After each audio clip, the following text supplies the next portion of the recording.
Chères auditrices et auditeurs, sachez que l'émission que vous apprêtez à écouter évoque les thèmes, les personnages et les situations du film annoncé de la première à la dernière minute. Par conséquent, ce podcast est intégralement constitué de spoils. Si ce film vous intéresse, nous vous invitons à le regarder avant de nous écouter. Cet avertissement fait, nous vous souhaitons une délicieuse écoute. Salut à tous et à toutes et bienvenue dans ce nouvel épisode de Ce film est trop petit pour nous deux, saison 2. Too fast, too petit. Aujourd'hui consacré à Pacific Rim de Guillermo del Toro, sorti le 17 juillet 2013. On va en parler en long, en large et de traviole pendant un peu plus d'une heure parce que... Ce film est trop petit pour nous deux. T'es sérieux ? Tu ferais ça pour moi ou... Tu ferais ça avec moi ? Eh bien, puisque la destruction du monde est la seule alternative... Ai-je vraiment le choix ? Alors dis-le avec moi, mon pote. On va se le goinfrer, cet enfoiré. Pas le sang bleu. Nous allons nous goinfrer cette sale bête tous les deux.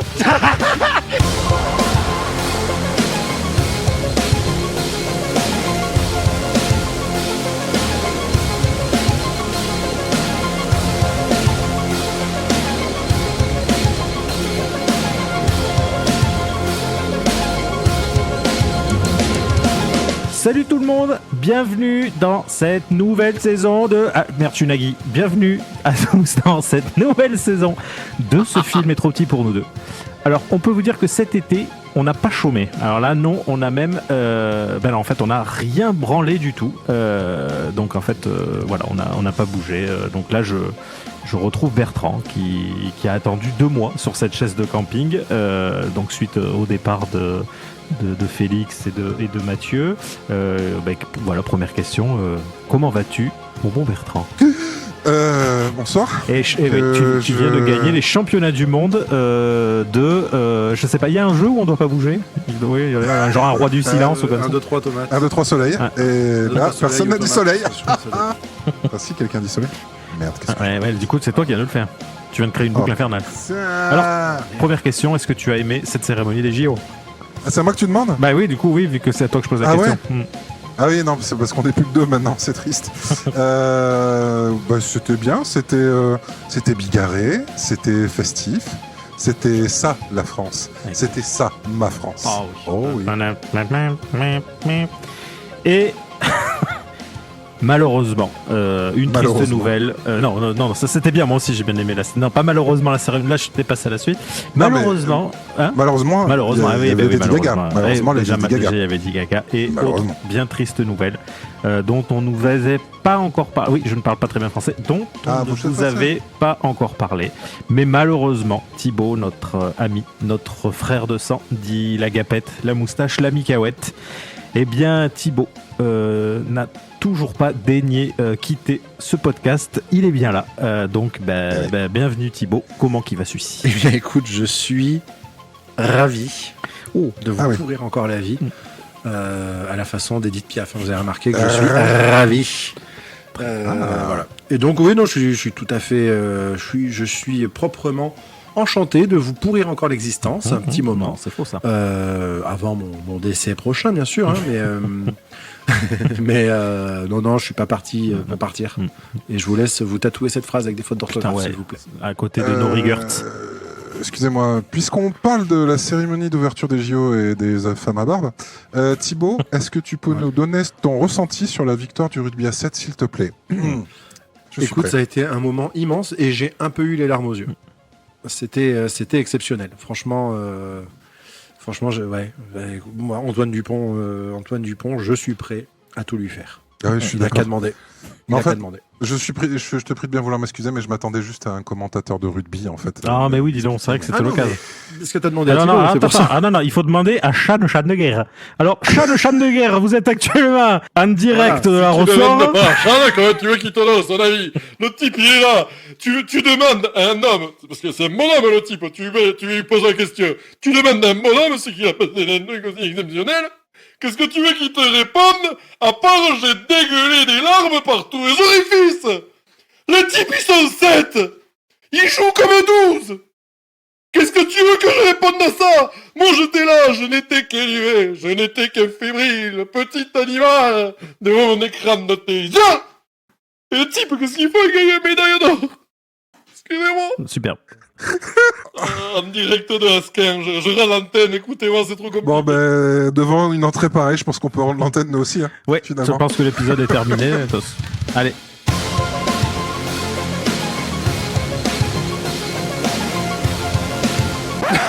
Non, clairement. Là, clairement. On a vraiment rien. Donc, alors, en plus à parlant de dire film, sur le justement, parce que je vous rappelle, pour mémoire, qu'on est à la base là pour ça.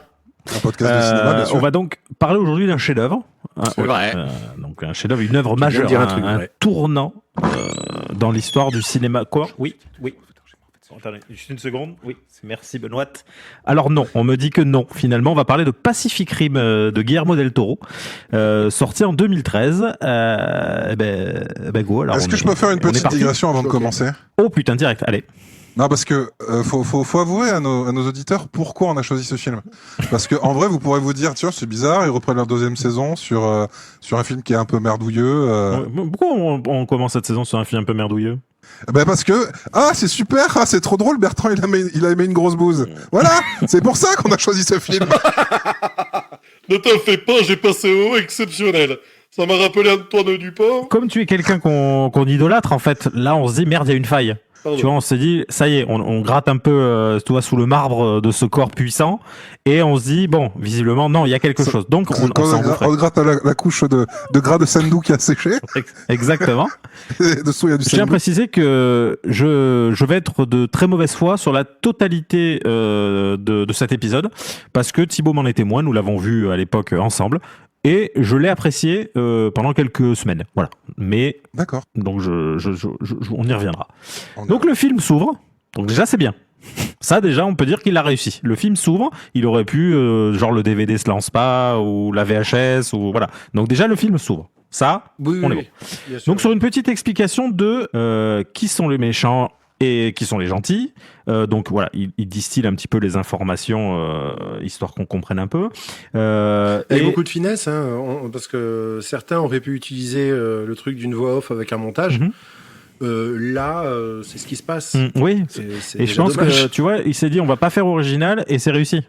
C'est parfaitement... Oui, voilà. j'ai envie de dire que c'est C'est ça. mission accomplie. Bon allez, c'est parti. Donc- Je vais être obligé d'argumenter. Pourquoi il fait ça? Pour faire comme tout le monde. Et moi, j'aime bien. Voilà, très bien. Eh ben écoute, voilà, je suis convaincu. Ok, j'adore cet épisode. Donc première constatation, je sais pas ce que vous en avez pensé, mais cette première scène, le film a déjà beaucoup vieilli, je trouve. À ce passage-là, c'est très inégal dans le film, mais les effets spéciaux ont, je trouve, assez vieilli pour un film qui a donc 11 ans maintenant. Je trouve que ça a pris un coup dans la gueule. Tu trouves pas ? Mais je trouve pas. D'accord. Alors, petite question, blague à part. Vous l'avez vu sur quel format ? Donc toi, tu l'as téléchapardé, je pense, parce que tu es un pirate informatique du dark web. Et toi, Thibaut, pareil, hein ? Là, pour le coup, j'ai été un pirate informatique du dark web parce que en fait, c'est un film que j'ai en DVD. Ouais. Mais je l'ai à l'endroit où j'habite et non pas à l'endroit où j'étais en vacances pour le regarder. Donc Alors, j'ai fait l'action du coup, d'acheter c'est- ce film, mais je l'avais pas sur moi et aucun des services de streaming légaux ne le propose. D'accord. Donc, Très bien. j'ai dû. Du coup, le ce n'est trouver. pas illégal ce que tu as fait, Thibaut. Non, non, pas du Faut- tout, faut le effectivement, et je tiens à m'en confondre en excuses. Si le FBI m'entend, venez me chercher, je ne me défendrai pas. Voilà. Je ne retournerai pas en taux. En fait, vous c'est bien m'entendez ? simple. Dès que la lecture de l'enregistrement de ce podcast s'arrête, je me fous à genoux dans mon salon, main derrière la tête et j'attends. Donc, démerdez-vous, les gars. Donc alors, petite particularité en ce qui me concerne, moi je l'ai loué, parce que je ne téléchaparde rien, vous entendez ? Moi, je respecte les lois, et les lois me respectent, monsieur, d'accord ? Facile de dire ça quand on est blanc. Voilà. Donc, je l'ai donc loué à un prix exorbitant de De 2,99 €. Voilà, bien sûr. Voilà. Bien Donc, sûr. Je lance une cagnotte litchi. Je voudrais taper dans celle Non, mais qui en avait fait, été faite à l'époque pour Cyril Hanouna, c'est la saison du pour qu'il Patreon. quitte la France. Ouais, donc je voudrais juste récupérer 3 balles sur cette cagnotte litchi qui a dû probablement atteindre les 500 000 € pour que cette personne quitte la France. Donc, je l'ai loué. Et le film s'est avéré en UHD, mais avec une qualité DVD. Et j'ai l'impression que cette UHD qualité DVD a fait ressortir les défauts qui a donné justement cet effet film pas joli quoi, Ouais, sur film mon cheapos, écran 4K qui Alors, coûte extrêmement cher, qui tout à sera fait. le deuxième projet Litchi lancé une fois que j'aurai les 2,97 €. Acheter une télé cathodique. Exactement. Pour pouvoir regarder Pacific Rim dans d'excellentes conditions. Non, mais blague à part, je me rappelle avoir vu un Spider-Man récent dans un format pourri, et t'as vraiment l'impression qu'en fait, t'as un fond pourri et des effets spéciaux pourris par-dessus. On est d'accord. La qualité joue beaucoup, en fait. Ouais. Et là, c'est complètement ce que j'ai ressenti en voyant donc cette intro. Et Alors donc, qu'en je vrai, trouve, pas du tout, ça vieillit très bien. Enfin, d'accord, je trouve mais c'est ça qui est bizarre, c'est ce que je te dis, c'est que, pardon Thibaut, mais je l'ai pas ressenti plus tard dans le film. Il y a notamment une scène, on y arrivera dans un moment, mais je ne l'ai beaucoup moins ressenti plus tard. C'est ça qui est bizarre. T'as que l'échauffement juste, hein. Peut-être. Mais après, à savoir que c'est moi qui ai lancé l'idée de faire Pacific Rim à la base, hein, quand tu as dit, ouais, j'aime bien Pacific Rim. Quoi? Ah, les gars, on fait Pacific Rim! Voilà, on fait j'ai pas dit j'aime bien, j'ai dit que c'est un de mes films préférés.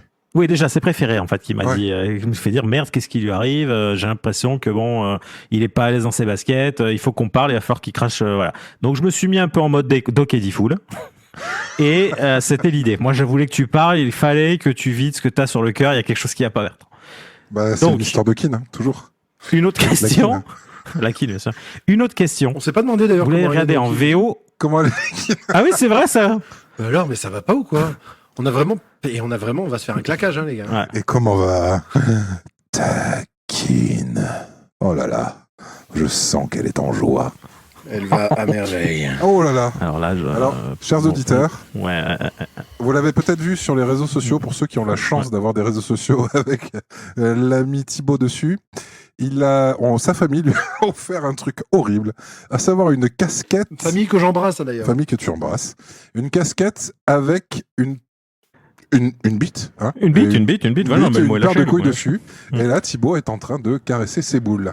Voilà. Ouais. D'ailleurs, Thibaut, si tu peux nous en faire une belle photo en HD, on la mettra sur Instagram. Comme ça vous donnera une bonne raison de nous suivre. Et avec grand plaisir. Merci. Je fais ça juste après. Donc, je disais, donc, est-ce que vous avez vu le film en VO ou en VF? VF. En VF, voilà. Donc, non. on est tous d'accord qu'elle est détestable. Non, justement, excusez-moi, j'ai commencé en VF, j'ai tenu 32 secondes et je suis passé à la VO. D'accord. Et Thibaut, pareil, on est d'accord. Moi, non, je suis resté en VF, mais. Oui, bon, si, mais. En fait, détestable. Le truc, c'est que elle est pas terrible, mais Charlie Hunnam. Ce qui fait qu'elle passe de pas terrible à infect. Oh, on est d'accord, c'est ça. Voilà. Sur toute cette scène d'introduction, où il va comme ça. Non, mais c'est quand même terrible. Il essaie de parler comme ça, mais c'est clairement un doubleur de TV Brest, donc ça va pas du tout. C'est ça. En fait, c'est ce que je me suis dit. Voilà, on est sur ça. Voilà, on sent que le film, il était pas pensé à l'international. Ils se sont dit, on va le sortir dans le Midwest. Et ça ira bien comme ça. Le film devait sortir dans le Kentucky. C'est le seul endroit qui les intéresse. Je sais pas. Déjà cette VF et donc Charlie Hunnam, quand tu te rends compte qu'en plus c'est lui qui parle, tu te dis bon, ça va être compliqué parce qu'il va parler pendant tout le film, c'est le héros, ça va être détestable. Donc on nous explique que les monstres sortent d'une faille, donc où on crée des Mick Jagger, j'ai pas bien compris, et ils sortent donc des Mick Jagger pour détruire la planète.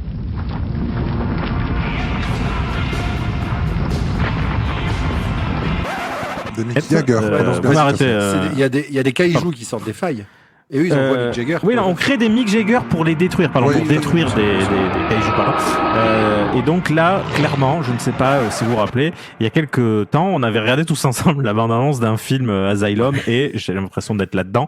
Alors, je ne critiquerai pas parce que je suis fan de Transformers, je suis fan de beaucoup de merde, mais le scénario, moi en fait, le problème de ce film, d'entrée de jeu, c'est que il y a un gros problème entre la qualité du cast et de la réalisation pour la qualité du produit fini. Et c'est ça, je pense, qui me dérange beaucoup.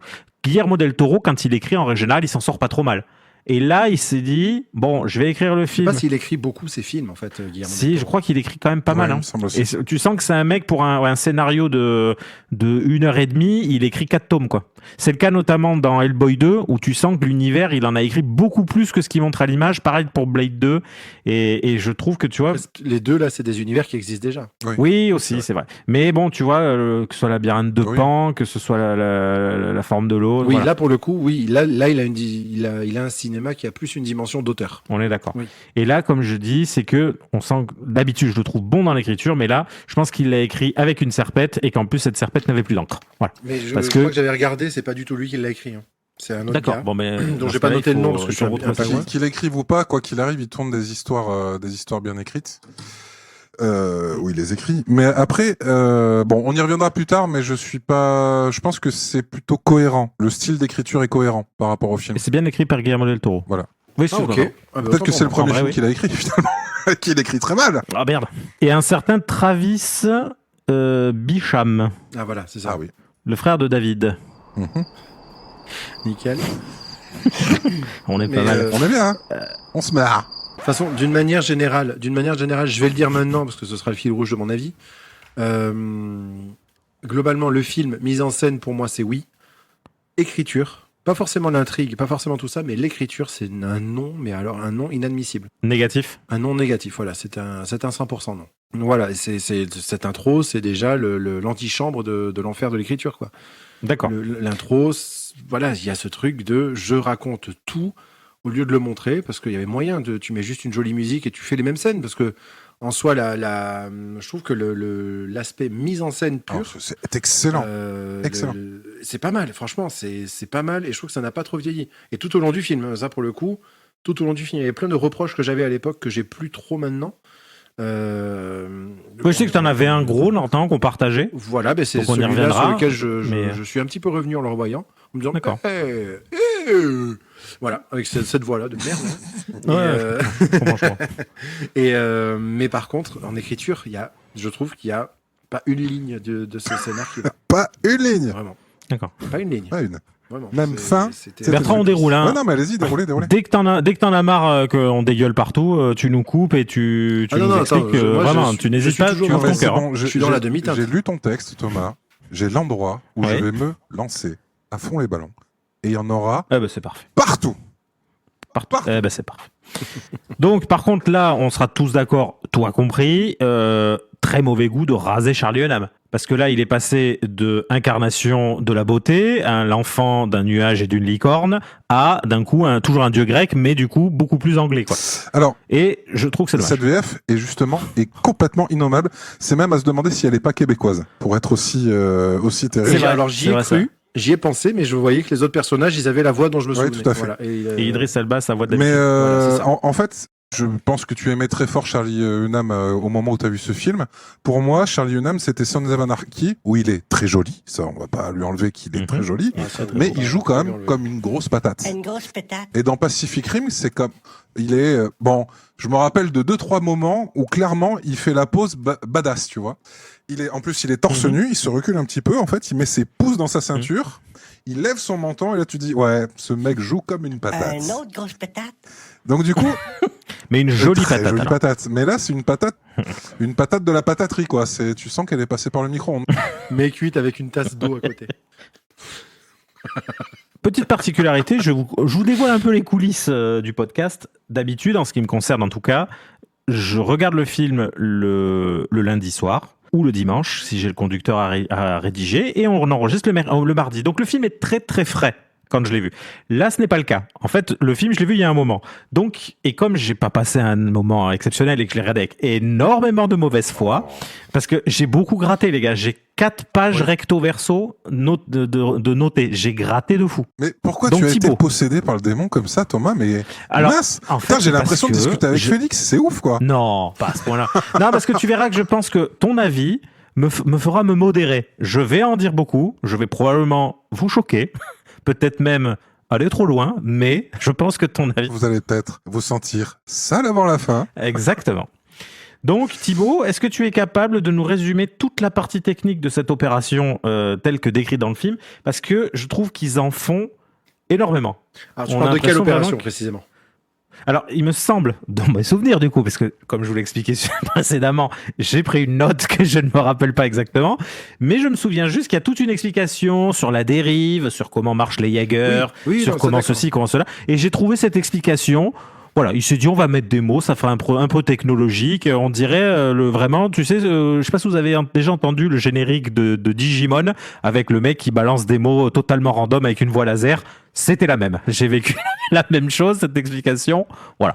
Alors, c'est bien simple. Il y a dans l'océan Pacifique, au fond de l'océan Pacifique, une faille qui s'est ouverte, tout simplement parce que là, je l'ai pas du tout en tête. Donc, D'accord, non. très bien. Bah, fais quelqu'un de connu, qui tu veux. Jacques Chirac. Mais écoutez. Il y a une faille dans le fond de l'océan Pacifique d'Arvor qui s'est ouverte, dans ne sait où, t'as la cul, qui s'est ouverte afin d'y relâcher des C'est monstruosités, idiot, des créatures. On Ouais, y est c'est là. absolument terrible, j'arrête. Ouais. Des créatures qu'on appelle des kaiju, créatures gigantesques qui sortent de l'eau comme ça, pop, pop, pop, pour arriver vers les villes, qui saccagent absolument tout. Mhm. Et donc, les premiers, ça a été très compliqué. Il y a eu des milliers de morts jusqu'à ce que l'armée réussisse enfin, après beaucoup de travail, à les chasser. Bertrand, je t'écoute. Je coupe parce que peut-être que pour tout le monde, kaiju, ça veut pas dire grand-chose. Le kaiju, à la base, Ouais. c'est Godzilla. Voilà, pour vous donner une idée. Voilà, c'est ça. Oui, C'est des gros monstres tout à fait. du folklore Qui japonais. détruisent des villes. Folklore pop culture japonais. Qui détruisent des villes et tout ça. Exactement, merci. Et donc, à terme, l'humanité s'est réunie en un seul gouvernement, hein, on connaît l'histoire, et qui a décidé de voter, en gros, le projet Jäger. Et les Jäger, donc, ce sont, je crois que ça veut dire chasseurs en allemand, un truc comme ça. Complètement. Voilà. Et les Jägerbombes, donc, hein, ces fabuleux petits cocktails qui Superbe. sont... voilà. Bon, C'est fait. On avait dit qu'on la Les ferait. maîtres de chasse. Je la coche avec mon petit Oui, stylo. celle-là. Ton stylo. Le stylo bit. Ah Excusez-moi, il fallait lécher la mine. Alors, non, ils ont créé donc d'énormes robots qui sont à une taille équivalente à celle des kaiju, afin de leur péter la gueule, hein, dans des octogones Péter la gueule, péter la gueule, dans des octogones de la taille de ville. Et voilà, tout simplement. Et donc les Jaegers sont pilotés. Attention, c'est là qu'on entre dans la partie technique. Attention. Les Jaegers sont pilotés par 2 pilotes Des pilotes. au minimum. Il y en a 2 un pilotes et il y en au a minimum. un deuxième. Voilà. Et il existe un Jaeger. Chacun Lequel représentant Il y une en a partie trois. Du cerveau. du cervelet. Voilà, ce qui est complètement con. Ça marche pas comme ça, mais peu importe. Il y a donc 2 personnes qui connectent dans, comment on appelle ça déjà, la dérive. La dérive, tout à fait. Voilà. Et en fait, leur cerveau se synchronise, blablabla, et donc il faut avoir des cerveaux compatibles pour se synchroniser, pour que ensemble ils ne fassent plus qu'un seul esprit, qui sera celui, eh bien, du Jaeger, qui Jaguet, va tout donc à fait, ensuite le Jaguet. pouvoir péter la gueule à des monstres. Et les Jaegers, Bah, tu vois, t'es un peu en mode Michel Chevalet. Gros hein. con. bien sûr. Des monstres qui nous envahissent. Voyez-y le discours politique. Vous voulez Mais ces Jaegers dans le film Juste. sont peu- Excusez-moi, je ne vous ai pas interrompu, ne m'interrompez pas. Note du monteur. J'interromps le déroulé de l'émission car vous vous apprêtez à vivre un moment extrêmement gênant. Les 3 amis vont enchaîner une série de blagues en n'en expliquant pas l'origine. Elle provient du fait que le robot piloté par le personnage principal s'appelle Gypsy Danger. GPC signifie gitan et Danger, signifiant danger. Comme vous allez l'entendre, ils vont en tirer une série de blagues fustigeant de la sorte la tristement répandue pensée d'extrême droite. Revenons à notre scène. Je vous arrête une petite seconde. Les Pour relever Jaegers. un petit détail. Avez-vous noté ce que signifie Gypsy Danger? Ça veut dire danger gitan. La Danger menace gitan. sauvage. Voilà, comme diront les Putain, bon, bien-pensants. et il aurait fallu le voir en québécois, du coup, c'est très dommage que le film soit pas en québécois, parce que ça aurait été extrêmement sympa. Mais écoute, c'est un très Gitan bon résumé. vénère. C'est un très bon Dans résumé. Je Faille pense du qu'on- Pacifique. Voilà. Je pense qu'on peut s'arrêter là, je pense qu'on a fait le tour. Non, il faut juste quand même préciser un vrai point, c'est que les pilotes de Jaeger sont considérés comme des rockstars absolus. hein, Oui, Tout à dans fait. la population. Tout à fait, tout à fait. Oui, parce Ceux que qui donc, à chassent ce moment-là l'étranger. du, donc, voilà. à ce moment-là du film, donc le Gypsy Danger, donc le Jaeger conduit par ou piloté ou dérivé ou je ne sais pas comment on dit, il faudrait que je suis pas très calé. Et donc piloté par Charlie Hunnam ainsi que son frère.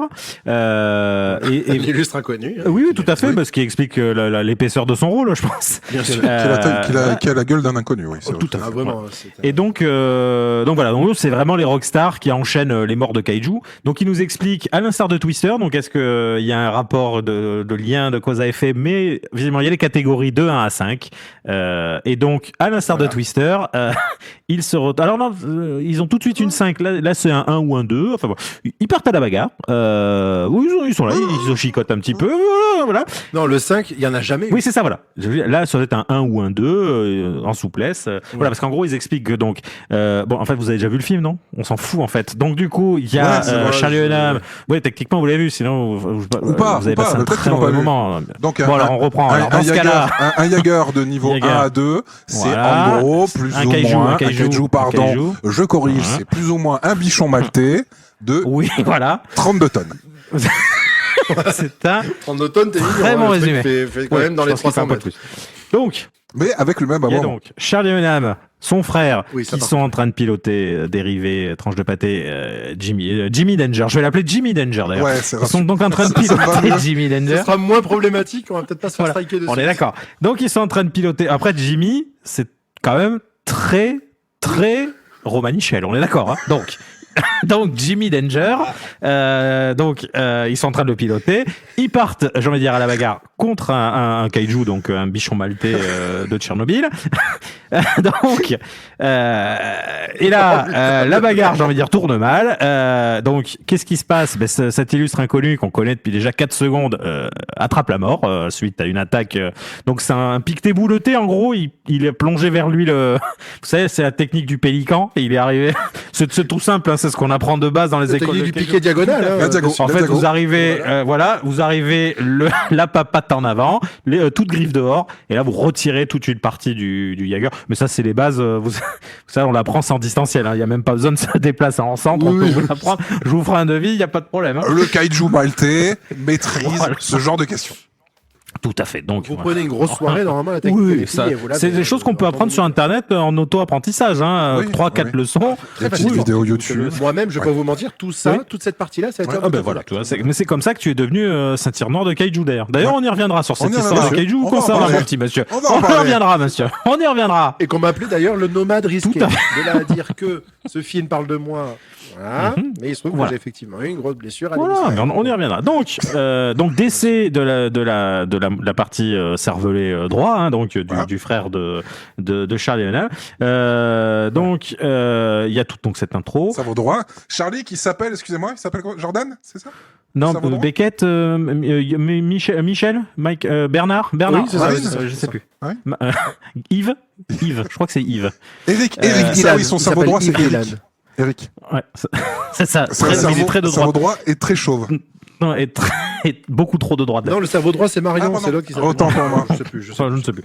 C'est vrai, mais il y a beaucoup trop de cerveau à droite et Oui. très peu à gauche. C'est un peu le souci. Voilà, c'est Un ça. cerveau Donc, droit, deuxième cerveau donc Charlie Hunnam donc arrive sur la plage en Jaeger. Le Jaeger tombe, voilà. Donc il a tout perdu. Il a perdu Son frère. son frère, son Jaeger, également ses clés. Il sait pas où il les a mis. Donc là il est sur la plage et il est secouru donc par un enfant et son père qui fort heureusement porte un pompon sur son bonnet. C'est une grosse partie du budget est passée dans le pompon d'ailleurs. Alors, Sachez-le, cette petite anecdote. je vais arrêter ici histoire de ramener un petit peu de sérieux quand même à cette, Ouais. cette soirée. Mhm. Parce que quand même, cette arrivée du Jaeger chancelant dans le brouillard sur une plage, Oui. une plage de sable couverte C'est un oui. de neige, c'est juste magnifique. On est d'accord. C'est un oui pour moi. elle est C'est magnifique un oui cette positif. scène. Ah, je vois que Thomas le regarde dans le vide. Donc là, il y a le logo qui apparaît. Non, Tu es mort. Non, tu es- en fait, non. Non, allez, voilà, allez. Enfin, je me suis pas dit, tiens, je suis en train d'assister à un chef-d'œuvre du 7e art parce que là, du coup, il s'est mis à un robot géant qui sort de la brume et qui tombe sur une plage de neige. Alors, D'accord. arrêtons les conneries. D'accord. Ok. Écoutez, monsieur Bourdin, je peux pas vous laisser dire ça. Non, quand même, je trouve qu'il y a un vrai effort d'ambiance, d'atmosphère, en fait, autour des monstres, autour des Jaegers. Arrêtez les conneries. Putain, je le fais vachement bien, je trouve. Ouais. Donc du coup, Non, en non, fait, ce soir, on oh. dit n'importe quoi, c'est ça. C'est en fait, Exactement. voilà. Alors Moi, du coup, maintenant, ce soir- j'appellerai Charlie Marion. Voilà, Marion Hunnam. Voilà. Ouais, mais si les gens l'acceptent, tu sais, c'est le truc consenti de crédulité, là, je sais pas quoi, là, après tout passe, hein, on peut se le permettre. Suspension consentie de Ouais, crédulité. Donc, non, Tout à fait. moi, ce que je n'admettrai jamais, Monsieur Bertrand, écoutez-moi bien, Monsieur Bertrand. Oh, mince, Sarkozy. Non, c'est juste que, en fait, les gens, ils entendent un petit bruit en fond. Et là, il y a un truc de 12 mètres de haut qui arrive en chancelant. Et voilà. Moi, si vous voulez qu'on commence à jouer sur les détails, on peut jouer sur les détails, d'accord? Donc, j'ai trouvé cette scène sympathique. Mais je dirais pas au-delà. Vous m'entendez? J'irai pas au-delà. Ok, moi j'irai au-delà. Je l'ai vraiment trouvé Merci. ultra Thibaut. belle dans sa réalisation, dans sa mise en scène. Effectivement, si tu prends le truc de et si ça se passait dans la vraie vie. Ouais, mais j'ai décidé que ce serait l'angle. C'est l'angle que j'utilise. Ouais, ok, cool. Donc non, ça se passerait évidemment pas comme ça, bien sûr que non. Mais il y a ce truc, justement, un rapport à l'échelle qui est intéressante. Mais en fait, cette scène résume vachement bien le film. À savoir, je trouve que la mise en scène de cette scène est très belle, mais que sa présentation scénaristique est pourravissime. C'est-à-dire que ces deux personnages, là, le père et son fils, Le bonnet. j'ai déjà envie de les saccager avec une tapette électrique à mouche, là.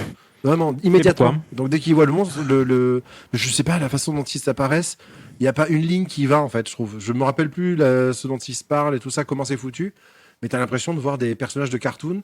Je les déteste, je sais pas pourquoi, mais j'ai une haine viscérale pour eux. Dès que je vois un personnage apparaître à l'écran, je le déteste. Dans le film en c'est bien général simple. Mais... hein, Dans le film en général ou dans tous les films du monde? oh, le film en Ah, général. d'accord. Ah ouais. Très bien. Ouais, non, c'est... Vraiment. Je sais Et pourquoi. étrangement, je trouve que les interprétations diverses et variées ne rattrapent pas grand-chose. D'accord. Parce Non. que même les très bons acteurs qu'il y a dans le film, je les trouve vraiment largement en dessous de ce qu'on peut voir ailleurs. Alors, au niveau de la direction d'acteur, j'ai l'impression que Monsieur Dutoro a fait ce qu'on appelle une George Lucas ou une Luc Besson pour la version voilà. française. À savoir, on tourne la scène et le réalisateur fait est-ce que tu pourrais le jouer un peu plus mal, s'il te plaît? Oh, mais dis donc, on est attaqué par des clones. Ah, non, peux-tu le faire un peu plus mal, s'il te plaît? Alors, je ne sais pas, moi je viens d'un mur. Et il finit par cette célèbre phrase, c'est de la merde, on la garde. C'est ça? Tout à fait. Voilà. Voilà. Non, c'est vrai que la direction d'acteur est démentielle. Ouais. Heureusement Ouais, qu'il y a alors, les Kaiju. Eux jouent juste. Oui, voilà, eux, ça va. Donc là, on a un beau logo, Pacific Rim, qui apparaît, qui est très d'époque. Hein. Voilà, je suis pas sûr que ça se il fasse est dans encore son beaucoup. jus, hein. Mon Dieu. Mais voilà, je non, pense que j'espère pas. le logo a vampirisé une partie du budget déjà, je pense quand même. Le logo en Word Je- Art, là. Oui, vas-y, Bertrand. qu'est-ce Alors, qu'il je comprends pas. Thomas, je ne comprends pas. C'était un piège qui était fait pour toi. On avait pris une boîte comme ça, on avait mis des petits néons bleus et roses comme ça, on avait mis une petite musique faite avec un synthé, on avait mis une affiche d'Olivier Tom au fond, on avait dit que c'était réalisé par le trou du cul qui a fait les Transformers. Normalement, tu rentrais dans la boîte et t'étais piégé. Et ça a marché. Mais ça a marché 1 mois et Mais demi. c'est fou cette histoire. Mais c'est fou. Mais on y...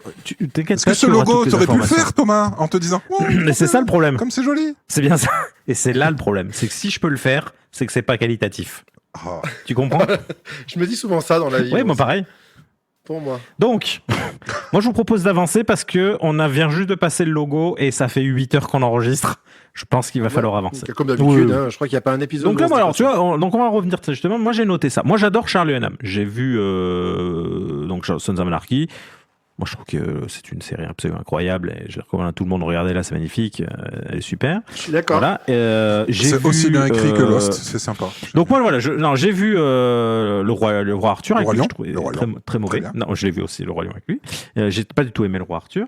Et j'ai vu également The Gentleman, que j'ai trouvé très sympa. Ah, Alors Gentleman, effectivement, excellentissime. voilà, je veux bien te rejoindre sur un point, c'est que je trouve qu'il joue plutôt bien, Charlie Hunnam, mais il ne joue toujours bien que la même chose.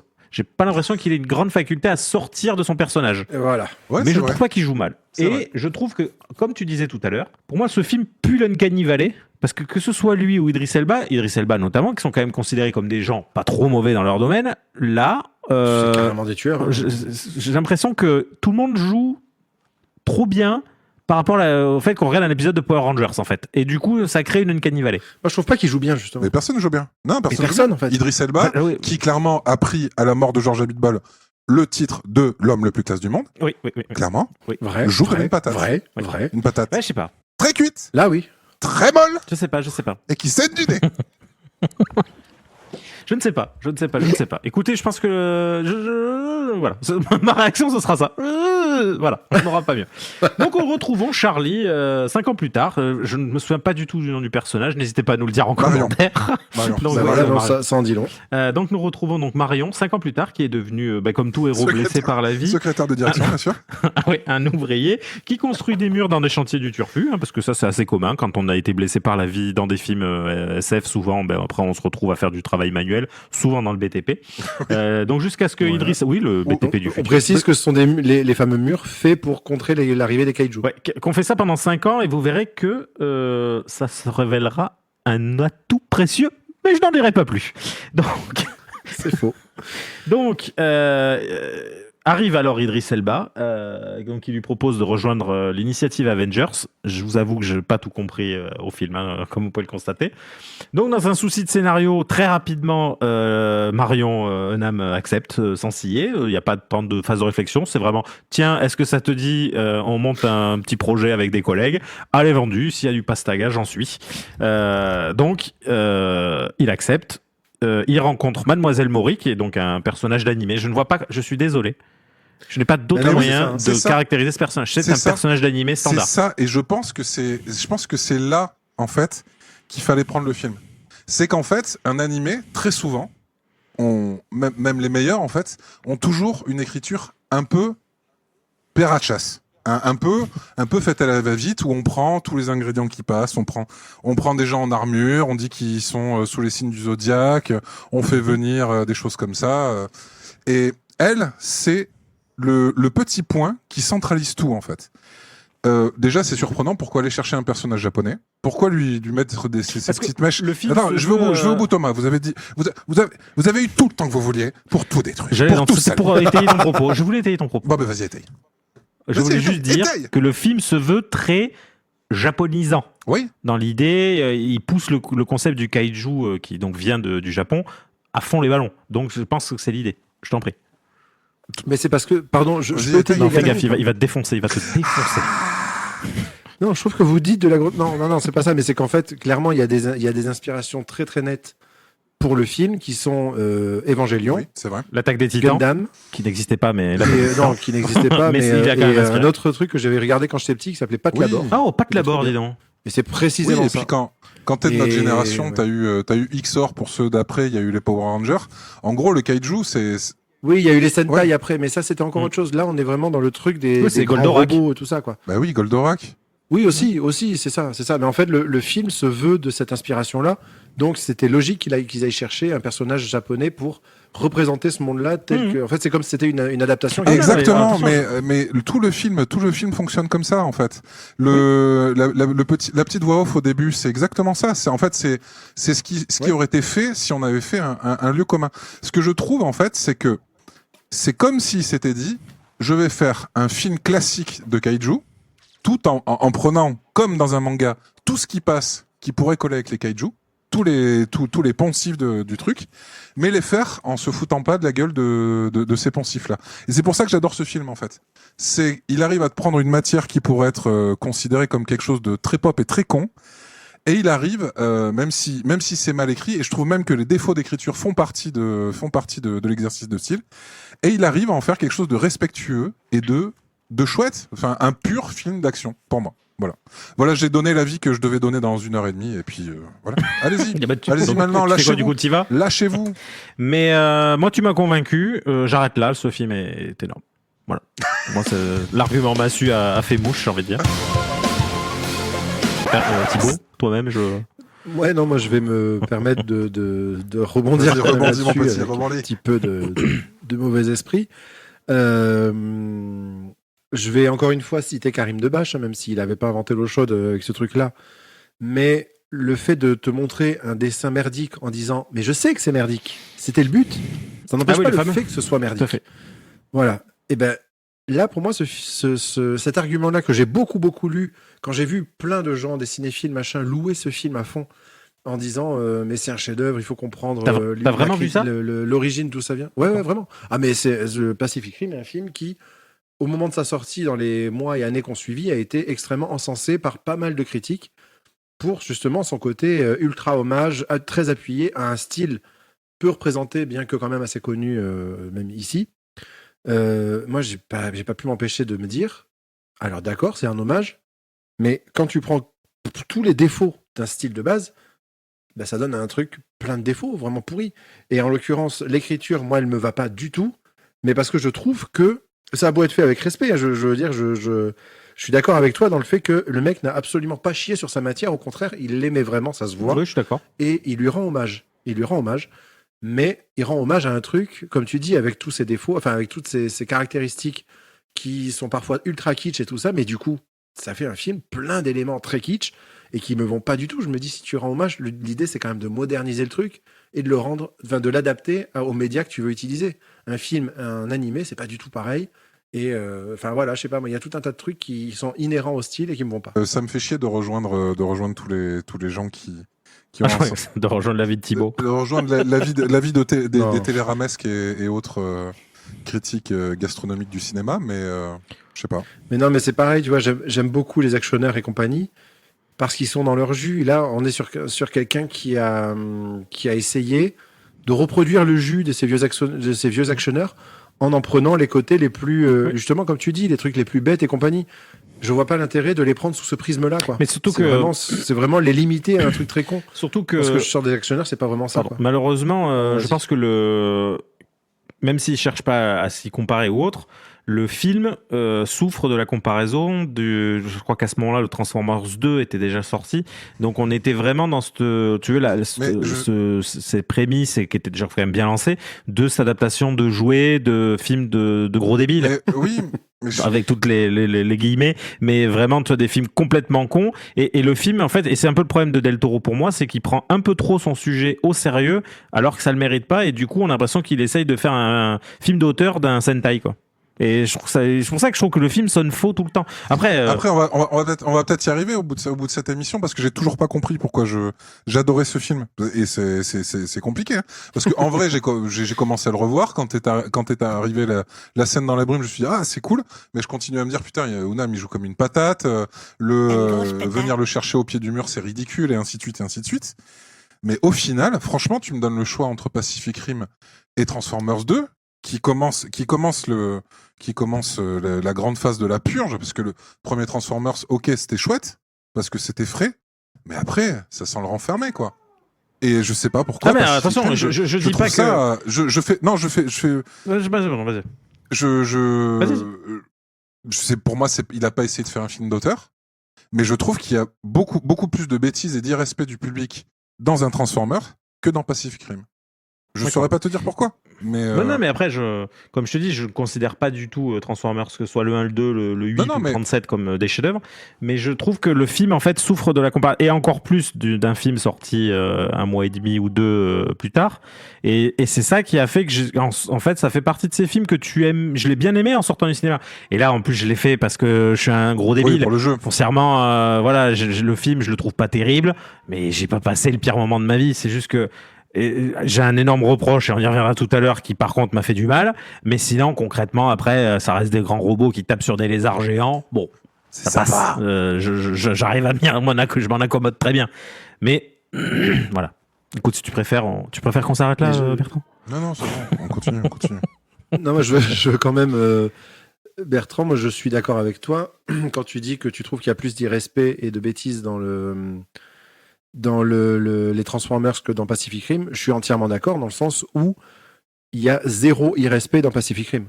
Encore une fois, je pense que Guillermo del Toro, il est d'une franchise absolue quand il fait ce film-là, et c'est un vrai hommage très sérieux à un genre. Donc, à partir du moment où c'est un hommage fait avec les meilleures intentions du monde, il n'y a aucun irrespect là-dedans.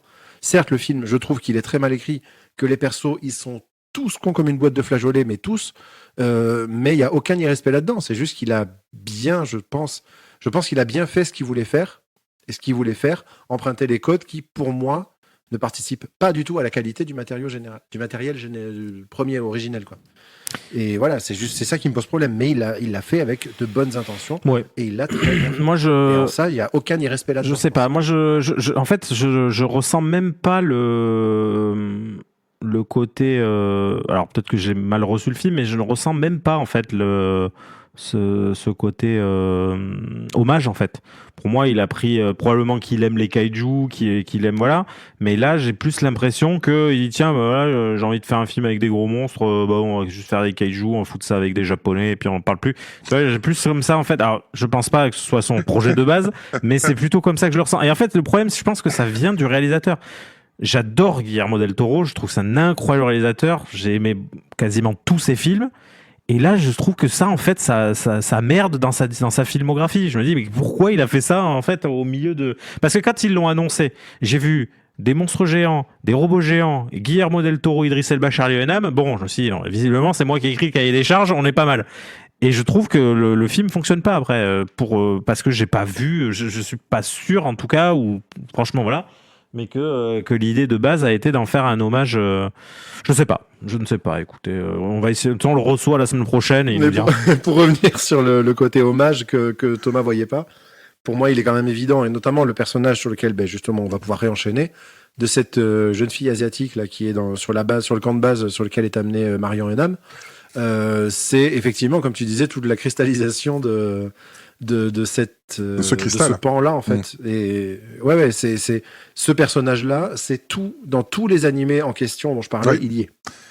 C'est les mêmes daddy issues, c'est tout ça, tout y est. Il est immédiatement issu avec le de bloc-notes qu'elle tient fermement dans ses petits bras fermés. Mais c'est clairement, tu le vois le personnage d'animé. Alors après, je sais pas quel est votre rapport aux animés. Moi, ça se limite à Dragon Ball Z et Akira et Ghost in the Shell. J'aime pas ça. Après, de toute façon, je suis pas très fan de tout ce qui est Japanimation ou autre, même pas du tout fan. Donc il y a peut-être de ça aussi. En fait, c'est quelque chose qui me touche pas du tout. Oui, moi j'ai beaucoup regardé Evangelion, Escaflowne, tout ça. C'est des trucs que j'ai vus et que j'ai adoré. Tu regardes beaucoup de hentai aussi. Mais bon. Est-ce qu'il y a des pieuvres? On a des monstres qui sortent de l'eau. Je pense qu'ils ont voulu. Est-ce qu'il y a des tentacules? Moi, je pense que c'est un. Tu sais, il y a des obligations. Tu regardes un film de Luc Besson, il y a des Chinois et des Audis qui explosent, ou l'inverse. Et tu regardes un hentai, il y a des tentacules. Alors, Luc Besson, qui fait du hentai, c'est des tentacules dans des Audis et des Chinois qui explosent. Voilà. Oui, et dans des jeunes filles. Oui, voilà, accessoirement. On va pas tourner autour du pot. Donc c'est là. Tout à l'heure, on va enchaîner un peu. Thibaut nous disait donc il détestait tous les personnages de ce film, et donc je pense que c'est là le principal problème, l'un des principaux problèmes déjà pour moi, c'est ces deux personnages. Donc c'est une sorte de mélange les deux entre Adam Sandler, Rob Schneider qui a été un sidekick toute sa vie, et un gratin de dauphinois mal cuit. Voilà, un sidekick rigolo, c'est drôle. C'est trop même. Deux, c'est au-dessus. Tu parles de qui là? Tu parles de quel personnage? Eh bien, le Adam, je crois, il s'appelle, donc le geek rock'n'roll avec clairement des manchettes. Oui, les deux scientifiques. Et l'autre, du coup, le scientifique. Non, les deux qui sont inséparables. Ouais, bah oui, c'est ça, c'est les deux cerveaux. Pas Adam. Il s'appelle pas Adam. Il s'appelle Newton. Parce que plusieurs fois, il l'appelle Newt, qui est un des personnages d'Alien 2. Oui. Et j'ai trouvé ça tout à fait. très drôle. Ça, je vois pas le rapport avec Alien 2, mais c'est marrant que ce prénom sorte là. Voilà. Pourquoi j'ai noté Adam? Peut-être parce que c'est peut-être son collègue qui s'appelle Adam, l'espèce de nazi là avec les cheveux. Il s'appelle Adam Newton, c'est possible. Mais bon bref, mais voilà, ces deux personnages ont été pour moi à la première vision du film au cinéma, ça a été les deux qui m'ont fait dire bref, non, c'est pas possible. Pacific Rim, c'est pas possible. Moi sincèrement, ça m'a arraché la gueule, ça m'a arraché les yeux, ça m'a arraché les couilles aussi accessoirement. Vraiment, on est d'accord. Même toi, tu peux pas les défendre. C'est innommable. Franchement, c'est une écriture innommable, vraiment. Ils sont horribles les deux. Horrible. Jusqu'au point où quand ils dérivent avec les kaiju, on va en parler plus tard, et qu'on se dit qu'ils vont presque mourir, on est là, on attend avec impatience ce moment où ils vont crever et qu'ils vont se vomir dessus en mourant, quoi. Et se chier dessus aussi. Oui, non, parce que là, sinon, c'est sur nous qu'ils le font, et ça, c'est vraiment pas agréable. Donc voilà, j'avoue, là, pour le coup, même avec tout ton amour pour ce film, je pense que c'est impossible de défendre ces personnages. Impossible. On est d'accord. Impossible. On est d'accord. Impossible. C'est comme défendre Fourniret. Et encore, ça va. Moi, je pense que je peux trouver des arguments pour Fourniret, pas pour ces deux personnes. Je suis d'accord. Donc, mais encore une fois, ces deux personnages, ils sont dans un animé, c'est sûr. Sauf que en fait, ils ont le jeu et le caractère de personnages d'animé. Mais c'est un film, c'est pas possible. Alors, je pense que c'est un problème de production, mais dans ce cas-là, peut-être mettre un peu plus d'asiatique au casting aurait peut-être été une bonne solution pour faire comprendre mieux cet hommage. Mais peut-être après, je pense que l'hommage, quand tu connais un petit peu les œuvres de base, l'hommage il va de soi en fait. Tu peux pas ne pas le voir. Ouais. Toi, comme tu n'en regardais pas de ces trucs-là, tu t'as pas cette culture et t'as pas ces bases-là qui. Et en fait, le film s'adresse, je pense, surtout aux fans hardcore de toute cette mouvance de l'animé et du manga. Qui, je crois, n'ont pas du tout adhéré au film. Justement, j'en ai entendu pas mal qui... De ce que j'en ai vu, beaucoup justement de tous ces fans de Japanimation, que ce soit de Gundam et tout ça, n'ont pas du tout adhéré au film. Ouais, ok. De toute façon, le film a été un énorme échec. Donc concrètement, il y a en tout cas les gens qui devaient s'y intéresser, ou le public qui était ciblé, on n'a pas reçu correctement le film. Parce que le film a été, je crois, quand même un échec. Hein. Oui, après, il faut voir deux choses aussi. Il y a le retour public et le retour critique. Mais là, je crois que, en tout cas, de ce que j'avais vu à l'époque, le retour critique n'était pas dégueu, le retour public l'était. Oui. C'est ça. D'accord. C'est qu'il s'est passé l'inverse de ce qui était prévu en fait. Voilà. Effectivement. C'est que 72% d'opinion sur Thomas le aurait dû aimer, j'aurais dû détester. C'est vrai. Le public n'a pas adhéré, les critiques ont aimé. Voilà. D'accord. Parce que en fait, je pense que les gens qui ont aimé, c'était ceux pour qui c'était pas destiné. Quoi.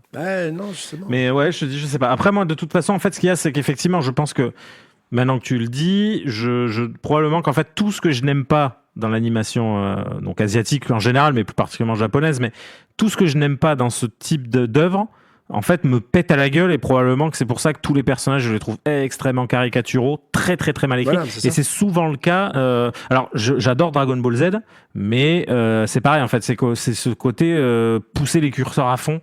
J'arrive à l'accepter quand c'est de l'américain, entre parenthèses, parce que j'adhère énormément à la pop culture américaine. Je n'adhère pas du tout, et là, c'est peut-être ça, en fait. Effectivement, ça me pète à la gueule parce que. En fait, là, le fait que ce soit en vrai, en plus, tu vois, c'est un médium qui m'intéresse plus. C'est le double effet qui se coule, malheureusement. C'est des personnages qui sont dans des archétypes que tu ne supportes déjà pas de base et qui te font repousser un genre entier. Et en plus de ça, c'est ces archétypes-là portés sans adaptation sur du live action. Et ça, pour moi, c'est l'erreur principale qui fait 80% de l'échec du film. D'accord. C'est qu'il a pris ce que je disais tout à l'heure. En fait, il a pris son matériau sans l'adapter à son médium. Et c'est une erreur, je trouve, assez impardonnable, qui fait que le film, il est ultra bancal, quoi. Parce que tu sens que derrière, il y a un putain de réal qui fait de la mise en scène, qui dès qu'il amène un kaiju, dès qu'il amène un Jaeger, putain, il fait ça bien, quoi. Les montées en tension avant de montrer l'image vraiment que tu attends d'un combat, de la présentation d'un truc, il fait ça bien, il se fait plaisir et c'est beau à voir et ça fait, enfin, je trouve ça vraiment fou par moment. Mais à côté de ça, je dis, dès que je vois un personnage à l'écran, j'ai envie de lui dégueuler dessus, quoi. Et je déteste vomir, il faut le savoir. Bien sûr. Voilà, non, donc voilà, donc pour moi c'est ça. Donc ces deux personnages affreux arrivent.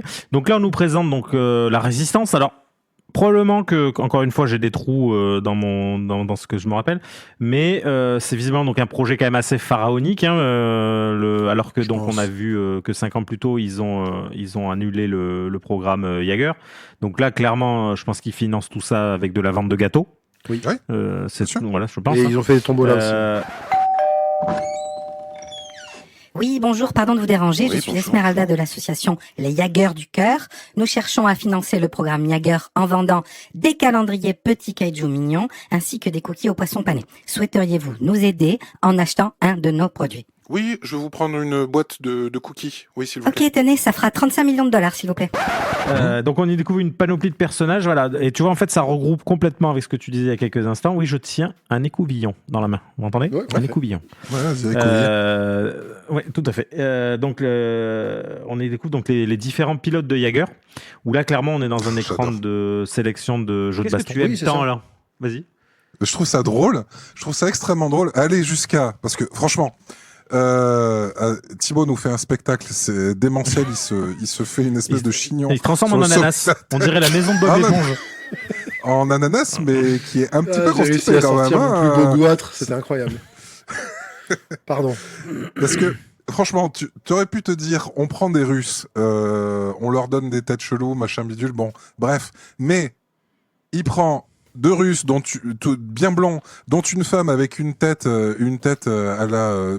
Là, dans cette scène, en fait, j'ai l'impression d'être dans Soul Calibur. Voilà, c'est Soul Calibur, comme t'as raison, ce que tu disais tout à l'heure, tu choisis ton personnage. C'est exactement ça. Et non seulement il prend des Russes, il leur met un accent débile, avec un air, une posture débile de Russe. Et dans la VF, on y est aussi à fond, c'est terrible. Ouais, non mais en VO, t'inquiète, c'est pareil. Ouais, nickel. Et le Jaeger qu'ils ont, il s'appelle Tcherno. Mais oui. Il s'appelle Tcherno. Voilà. Et je pense qu'il a failli, il était à deux doigts. Le Jaeger chinois, il a failli l'appeler Ching Chong. Il était pas loin. Mais ouais. Ouais, je sais pas. Là, on a l'impression d'être dans les années 80 dans Rocky, le bon Rocky avec. Mais c'est ça qui est fou en fait.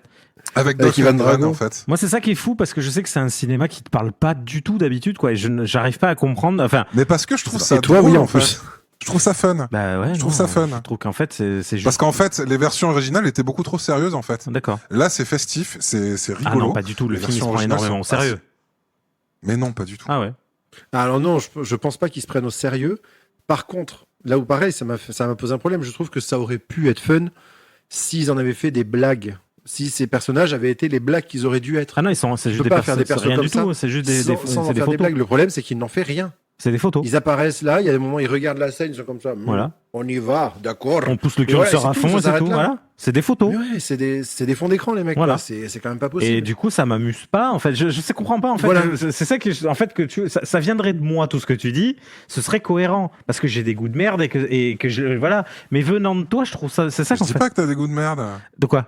T'as pas des goûts de merde, toi, non? Ce film, il est calibré entre parenthèses. Il est calibré pour moi, mais pas pour toi. Et je pense que c'est ça qui me défrise. Alors, ça y est, j'ai trouvé. Ça y est, j'ai trouvé. Parce qu'en fait, je pense que ce film exorcise, et je pense que ça y est, je suis au bout. Ce film exorcise ce que je déteste dans les années 80 et 90. Il l'exorcise et il en fait quelque chose de chouette. Allant jusqu'à, maintenant ça se voit plus, mais à l'époque c'était flagrant, en fait. L'éclairage de ce film est extrêmement coloré. Oui, ça par contre. Oui. Maintenant, ça ne choque plus. Mais à l'époque, c'était frappant. On était dans le pré-Stranger Things. On était avant ce qu'on appelle le Ready Player One, le Blue and Tangerine, c'est-à-dire toutes les affiches de cinéma qui sont bleues et oranges, et tous les éclairages de films qui sont bleus et roses pour faire années 80.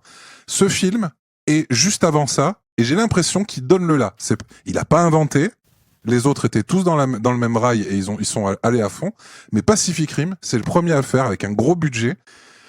Et voilà, en fait, je pense qu'il exorcise ces années-là parce qu'il en fait quelque chose de fun et que voilà, j'ai pas l'impression de voir Dolph Lundgren, donc du coup, j'ai pas les poils qui se hérissent. Oh, putain, mais voilà. Je suis en train de me dire un truc. On est pratiquement à 1 heure d'émission. On n'a pas beaucoup avancé. Je me demande en fait si ce film est pas trop grand pour nous deux. Ah putain, on l'a Ouais, trouvé. je clairement. sais pas. Parce qu'il y a rien à en dire en vrai. Voilà. En fait, je pense que je pense qu'on peut se permettre d'avancer extrêmement vite. Hein. Parce que Oui, en par soi, contre, voilà, on peut sauter rapidement, on peut même lâcher un peu ce conducteur. Parce qu'après, j'ai été très très détaillé dans le conducteur et je pense que tout ce que j'ai mis, puisque quand même j'étais à ce moment-là clairement dans un esprit de la blagounette, clairement. Esprit revanchard. Non, bah, je pense pas non plus. Non, je plaisante. En fait, tu vois, on peut en parler clairement. Après, comme je vous dis, si vous l'avez pas vu, allez le voir et vous ferez votre avis. Et si vous l'avez vu, voilà, le film, il reste entre parenthèses oubliable. Même si vous l'avez bien aimé, c'est pas un chef-d'œuvre. Là-dessus, on est tous d'accord. Ce que je veux dire, c'est que en soi, après, il n'y a pas de révélation dingue. Il utilise la totalité des ressorts scénaristiques de ce style-là sont utilisés. Je pense qu'il n'y a pas une scène qui vous a mis sur le cul d'un point de vue scénaristique ou autre, je sais pas. Ah non, d'un point de vue scénaristique, pas du j'entends. tout. Et donc dans ce cas-là, on va venir à ce que je te disais, histoire de gagner du temps. Donc voilà, donc à la fin ils y arrivent, ils dérivent avec les kaiju. Il y a Ron Perlman qui a la classe, qui fait un personnage asiatique. Me demandez pas pourquoi. Et donc, mais alors, par contre, c'est très sympa cette petite blague raciste sur le nom de Ron Perlman dans le film. Je trouvais ça très original. En fait, en gros, il arrive en lui disant. Vous êtes Hannibal Joe, c'est ça? Le nom vous plaît? Je l'ai tiré de mon personnage historique favori et de mon deuxième restaurant Szechuanais favori à Brooklyn. Maintenant, dites-moi ce que vous voulez. Je trouvais ça, somme toute, assez cocasse.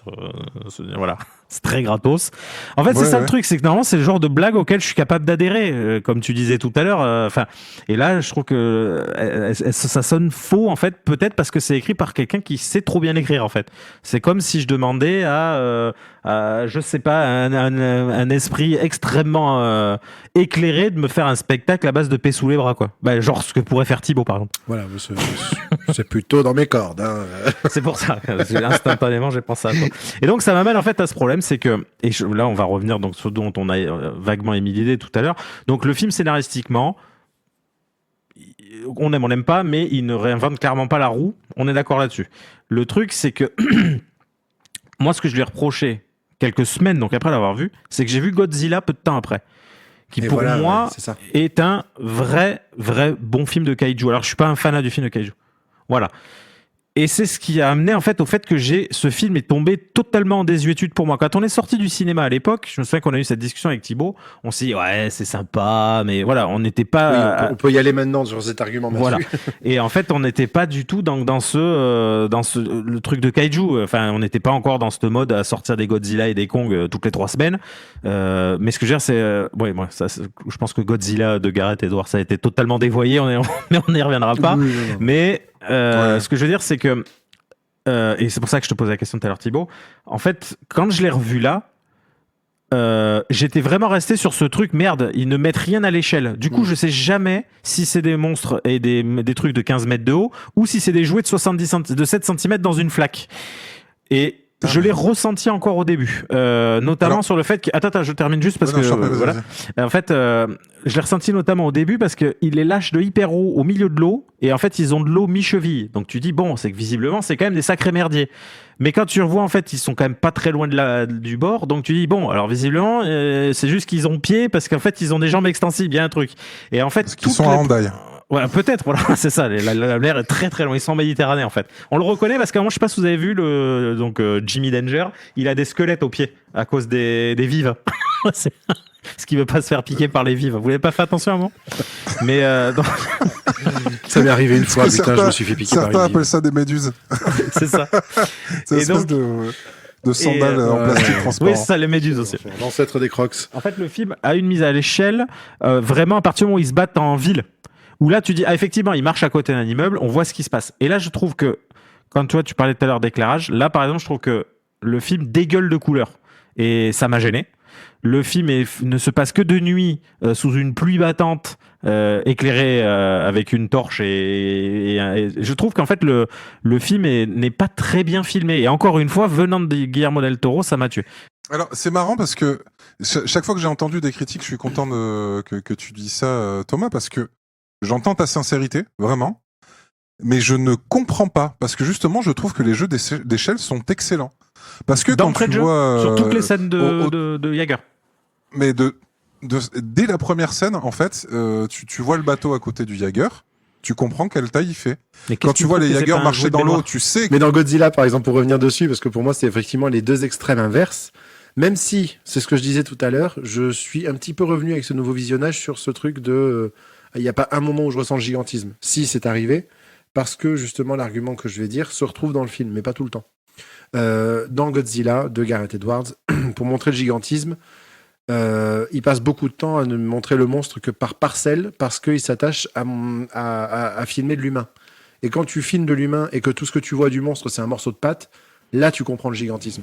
Quand le sujet de ton image, c'est le monstre, ça devient impossible pour moi de faire ressentir ce que je cherche dans le gigantisme, dans le colossal, qui est ce sentiment d'être écrasé par ce que tu vois. Et moi, ça provoque ce mélange entre l'excitation et et pas sexuel, bien sûr, je vois venir, l'excitation et la terreur. En fait, dans Godzilla de Gareth Edwards, je ressens ce truc. Le monstre me fait peur parce que il n'en montre que des petits bouts, parce qu'il peut pas faire plus, ça rentre pas dans son cadre, parce que c'est trop gros.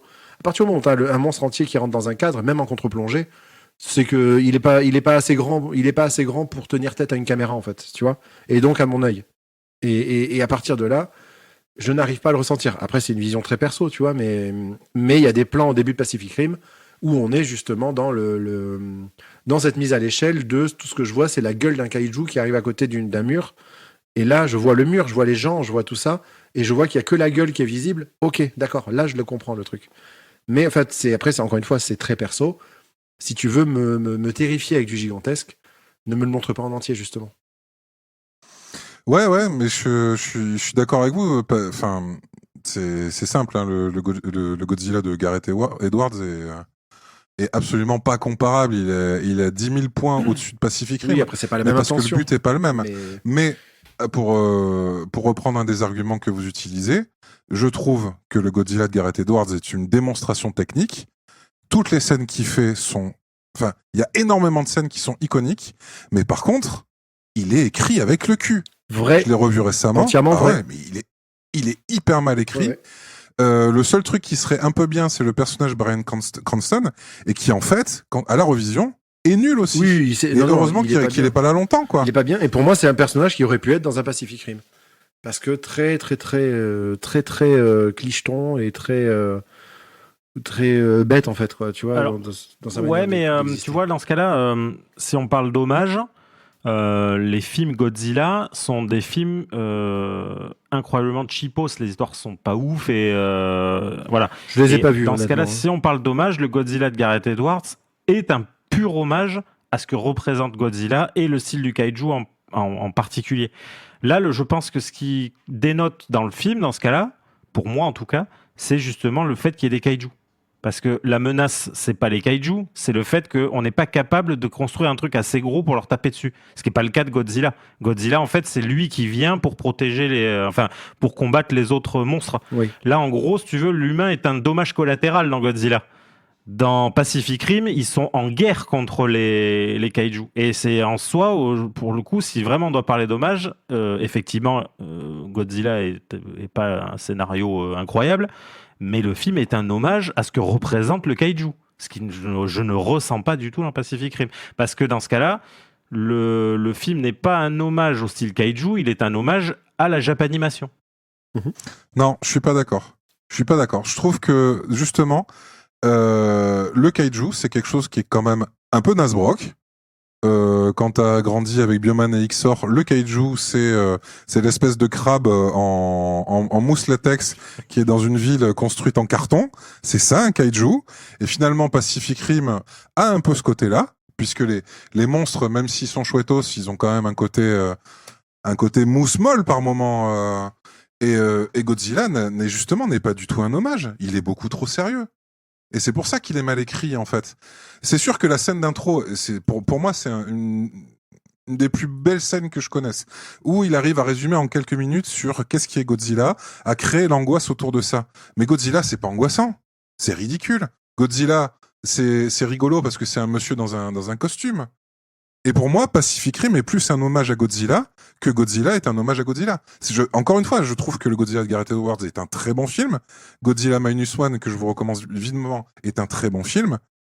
Mais ils sont beaucoup trop sérieux, ces films. Godzilla, c'est des films à la con. J'ai pris des références temporaires, ou en tout cas de temps, dans Pacific Rim. Pacific Rim, il ne se passe rien avant 45 minutes. Mis à part cette scène d'introduction qui nous explique ce qui s'est passé avant, et il se passe rien pendant 45 minutes. Parce que le film, je trouve, toutes les explications qu'il donne en permanence, tout se prend extrêmement au sérieux. Du genre quand Charlie Hunnam il se bat et qu'il devient le sensei de Mako en l'espace de 5 secondes, le fait qu'ils viennent le chercher sur des poncifs de cinéma qui datent des années 80, genre on a besoin de vous Bernard, en fait c'est Trotman qui vient chercher Rambo quoi. Ouais, c'est ça. Et en gros en 5 secondes la faire replier. En fait on en parle, c'est une blague qu'on a depuis longtemps avec Thibaut, le film en fait il désamorce ses enjeux, tous ces enjeux en moins de 5 secondes. Dès qu'il place quelque chose sur la table, l'enjeu passe à autre chose. C'est-à-dire que on a besoin de vous. Ok. Il faut faire ça. D'accord. Ouais, mais du coup, je voudrais plutôt faire ça avec elle. Ok. En fait, tout est résolu rapidement. Et je trouve que tout ça est enrobé dans une espèce d'ambiance sci-fi du type, ok, on a écrit un scénario avec le cul. Par contre, on va essayer de le faire, mais alors à fond les manettes, quoi. Et du coup, je trouve que le film détonne. Ce qui n'est pas alors Godzilla, ça peut être le cas aussi, parce que beaucoup de gens ne l'aiment pas, et je pense que ça peut être le cas. Le film se prend par moments extrêmement au sérieux, ne serait-ce pas par sa réalisation, parce que le film est incroyablement beau, mais il peut être reçu comme pompeux, ce qui n'est, je pense, pas le cas de Pacific Rim. Mais non, pas du tout. Pacific Rim n'est pas pompeux quand il décide de faire de l'action. Godzilla non plus. Non, pardon, pour le côté pompeux de Godzilla, je me suis refait Godzilla il y a pas longtemps, parce que j'aime vraiment profondément ce film. Ouais. Mais... deux petites choses. Premièrement, déjà pour répondre à toute cette discussion. Peut-être qu'il faudra qu'on en parle en fait. Peut-être, oui. On va parler de Godzilla un moment. Ouais, bon, on attendra une autre saison. On invitera Godzilla du coup. On va parler de beaucoup de monstres, j'ai l'impression, dans cette saison. Ouais. Mais on va le fournir aussi, t'as dit. Oui, ça fait partie. Mais en fait, je me suis en train de me rendre compte là maintenant, en vous entendant en parler, que le côté hommage, j'y suis pas sensible une seule seconde. Mais c'est de manière générale dans le cinéma. C'est-à-dire que tu me fais un hommage aux anciens Godzilla, je m'en branle, de toute façon je les ai pas vus. Tu me fais un hommage à Evangelion, je m'en fous, j'ai pas besoin de ça. Si je veux voir Evangelion, je regarde Evangelion. En fait, je m'en fous qu'on mette des hommages, ça fera jamais pour moi la qualité d'un film. Ni avant, ni après, ni pendant. Ça ne marche pas. Je me dis, ok, t'as fait un hommage, pourquoi ? Enfin, je m'en fous, en fait. J'ai pas besoin qu'on fasse un hommage à des œuvres que je connais, ou encore moins que je connais pas, mais peu importe. Le deuxième point, je suis en train de le perdre parce que je me suis perdu avec le premier.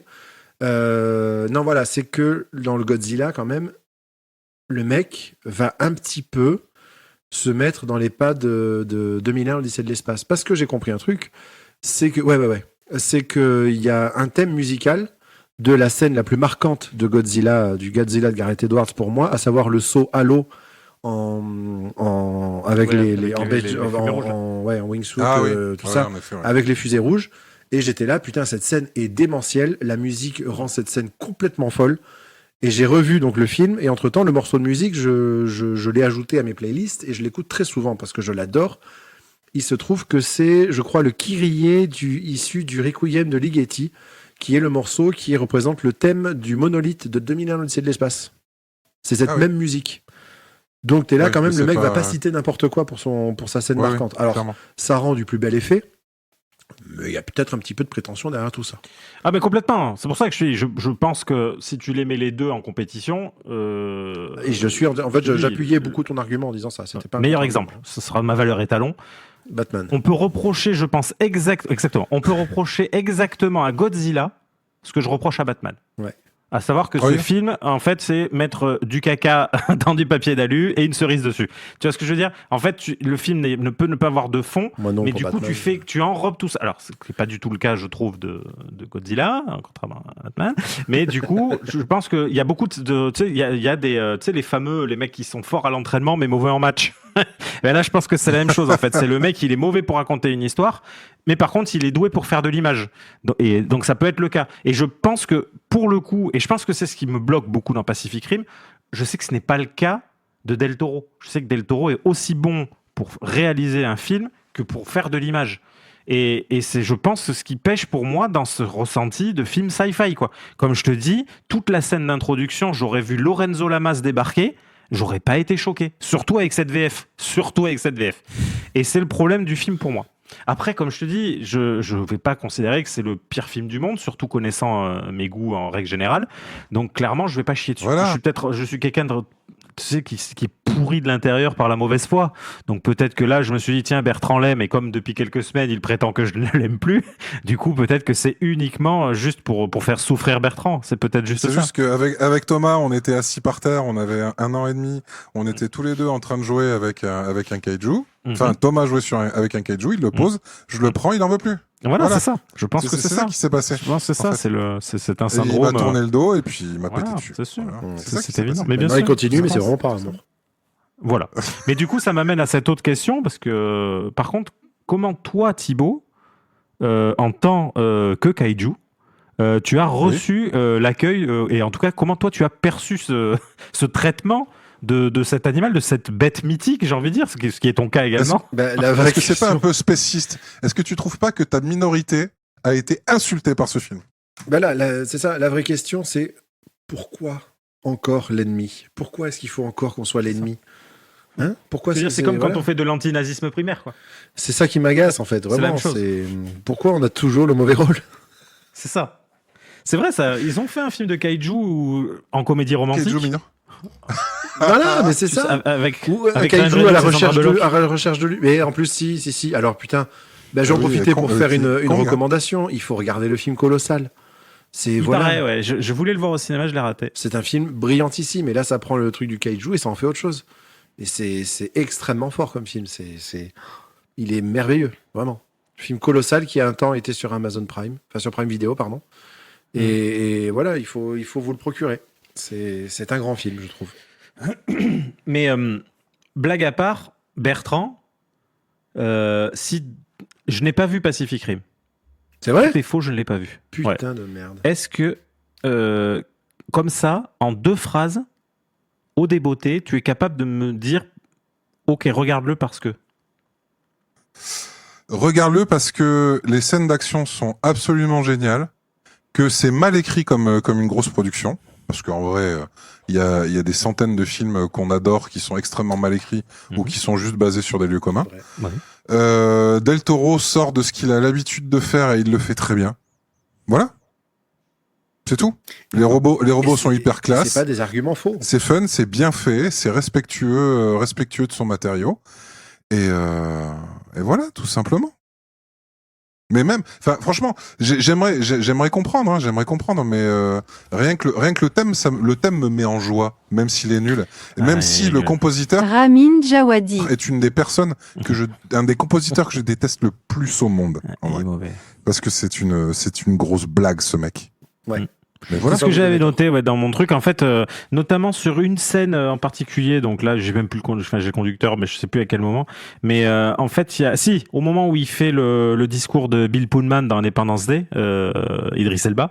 Et à ce moment précis, je me suis dit, tiens, Ramin Djawadi, il a quand même fait le thème de Game of Thrones, donc ce qui quand même l'a fait exploser.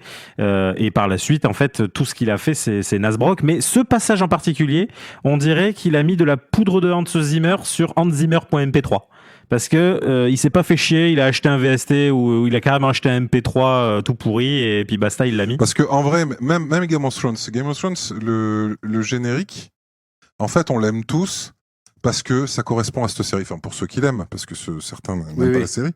Mais je pense qu'on aime. Oui, par exemple, je sais pas qui. Il y a plein de gens qui aiment. Très souvent, on aime des génériques. Je sais pas. Le générique de One Punch Man, en vrai, c'est un cauchemar. Mais on aime parce que c'est One Punch Man. Et le générique de Game of Thrones, c'est pareil. En fait, l'image est magnifique. On est content, on regarde ce générique parce qu'on sait qu'on va regarder une bonne série. Mais il suffit de mettre à plat ce que c'est que ce générique, c'est juste de la merde. Calme-toi, Bertrand, prends tes cachets! Je suis énervé. C'est des couilles sur le nez de l'époque médiévale, ce générique. Voilà. C'est un incroyable résumé. Voilà, je suis désolé, je suis encore énervé. Non. On n'est pas là pour parler de Game of Thrones, de toute façon. Non, mais après, tout ça pour dire que, voilà, moi, je sais quand ce thème, en fait, quand je suis sorti du cinéma, il était vraiment cool, le thème, et puis, en fait, après, on l'entend souvent maintenant à droite, à gauche, t'arrives à l'entendre. Et là, en voyant le film, en fait, je me suis dit, en plus, il est extrêmement mal mixé, il est tout le temps plat. Il y a pas de basse, il se passe rien en fait, et t'as juste et en fait quand il part, il y a aucune envolée. En fait, on a l'impression qu'il a mis un compresseur à 1. Oui, c'est ça. Et il s'est dit balai qu'on envoie la purée. Le truc c'est qu'en plus son thème, il y a pas un moment où il devient épique quoi, Non, jamais. Oui, mais c'est tout quoi. Mais justement, c'est ça le truc de ce compositeur, c'est qu'il ne sait pas être épique. Il est plat, c'est Joe tout plat. J'ai découvert par contre en rédigeant le conducteur, et j'ai vu Pacific Rim, je pense 3 voire 4 fois dans ma vie. Et j'ai découvert véridique, comme quoi souvent je pense que je regarde ce film mais je vais pas plus loin, qu'il y avait une scène mid-générique, vous le saviez? Avec Ron Perlman qui sort du truc. Exactement. Oui. Il y a une scène mid-générique et je ne le savais pas. Et j'ai vu ce film 4 fois. Ouais. Et je l'ai su en rédigeant le conducteur, je prenais des infos à droite à gauche et il y avait marqué à noter une scène mid-générique où on voit Ron Perlman qui en fait n'est pas mort, il ouvre le truc et il demande où est sa chaussure. Voilà, ce que je trouve génial, c'est que moi je l'avais vu parce que à chaque fois que je le regarde, en général, je dois me retrouver à faire autre chose et du coup je relève la tête parce qu'il y a une nouvelle scène qui apparaît. Et ce que j'ai trouvé rigolo, c'est qu'à chaque fois je me dis mais putain, mais quand est-ce qu'il l'a bouffé en fait? Je me rappelle même pas l'avoir vu bouffer Ron Perlman. Il y a un problème. Et tu t'en rappelles maintenant, c'est bon? Mais non, mais pas du tout en fait. Bah, dans la scène, il y a une scène justement où le bébé sort de sa maman. Voilà, il y a le bébé. Mais je me rappelle pas qu'il bouffe Ron Perlman quoi. Si, ouais. En fait, il se réveille. Il meurt parce qu'il lui dit il lui dit en fait il pouvait pas survivre, les poumons étaient pas développés. Et en fait, il lui jette son cran d'arrêt là dans le zen, il l'enlève, il fait une blague un petit peu douteuse probablement, et puis ou alors il dit qu'on peut plus rien dire ou qu'il a quitté Paris, que c'est pour ça que maintenant il habite là. Et en fait, le truc se réveille une seconde, il l'avale et il remeurt. Et il reste juste la chaussure, l'espèce de mocassin. Ce qui n'a littéralement aucun sens en termes de mise en scène. Oui, c'est naze. C'est raté. C'est naze. Le personnage de Ron Perlman, en fait, moi, je vois un cul sans bord d'un Ron Perlman. J'adore ce mec déjà parce qu'il voilà. Bien sûr. Et là, en fait, tu sens qu'il est là juste parce que c'est un des acteurs fétiches de Del Toro, quoi. Et il fallait lui trouver un rôle. Et qu'il y avait Charlie Hunnam. Alors que finalement, il lui aurait filé le rôle d'Idris Elba. Oh, il aurait été très bien. Parce que Idris Elba, moi je l'avais noté. Est-ce qu'on est tous d'accord pour dire qu'avec cette moustache, c'est Murtoff? Ouais. Et il serait un très beau Murtoff. On a mis de côté ton déroulé, Thomas, mais s'il te plaît, revenons sur la scène que tu décris. S'il te plaît. Laquelle? Celle où tu parles du petit bisou à la fin. Ah oui, alors ça vous l'a pas fait ça? Mais c'est à mourir. Mais alors de quoi? Vas-y. On est d'accord. Vas-y, déroule pour les gens. Alors, en fait, rappelez-vous, donc dans le film, il y a un moment où je ne sais plus ce qu'ils ont fait juste avant, exactement, je ne sais plus. Donc il y a Charlie Hunnam qui arrive auprès de Murtaugh, donc comme nous l'appellerons, qui a la même moustache que Thibaut, et donc il le touche comme ça, c'est pour l'arrêter, et déjà il lui dit cette phrase géniale qu'il a pour le coup plus les années 80. Je me dis à l'époque, Carl Weathers aurait pu la dire en son temps dans un Predator ou comme ça. Il lui dit Primo, vous ne me touchez plus jamais. Deuxio, vous ne me touchez plus jamais. Ça, j'ai trouvé ça cool. Pour moi, je voulais d'ailleurs que ce soit l'intro de l'épisode. C'est non. Et du coup, on est d'accord que l'épisode s'appellera Jimmy Gitan. Ou Jimmy Danger. Oui, Jimmy Danger. Jimmy Danger plutôt. Pas Jimmy Gitan. Jimmy Gitan d'ailleurs. Ça pas serait Gitan. même quasiment David Danger. Gitan risqué. Et donc il l'arrête, il lui fait donc cette punchline, et donc après en gros il le gronde comme un papa gronderait un enfant turbulent, et en fait il se penche vers lui vraiment, alors là vous le voyez pas mais je le fais, il se penche vers lui en lui montrant l'oreille genre me suis-je bien fait comprendre. Sauf que la façon dont il se penche à ce moment précis, on a l'impression que quand tu grondes ton enfant, et ceux qui en ont savent, tu as ce moment après l'avoir grondé où tu dis je suis peut-être allé un peu fort, ça va, elle a juste tué le chien ou le chat. Donc, je vais désamorcer cette situation, exactement, en disant, allez, fais-moi un bibi. En montrant ta joue, tu sais, tout doucement, et en regardant un peu du coin de l'œil, tu sais, pas vraiment droit dans les yeux, un peu du coin de l'œil, genre, allez, tu me vois là? En fait, je suis pas en colère, je suis juste déçu. Et tu lui dis, fais-moi un bibi. Et ben, à ce moment précis, la façon dont il se penche vers lui, j'attendais vraiment juste un petit... un tout petit béco.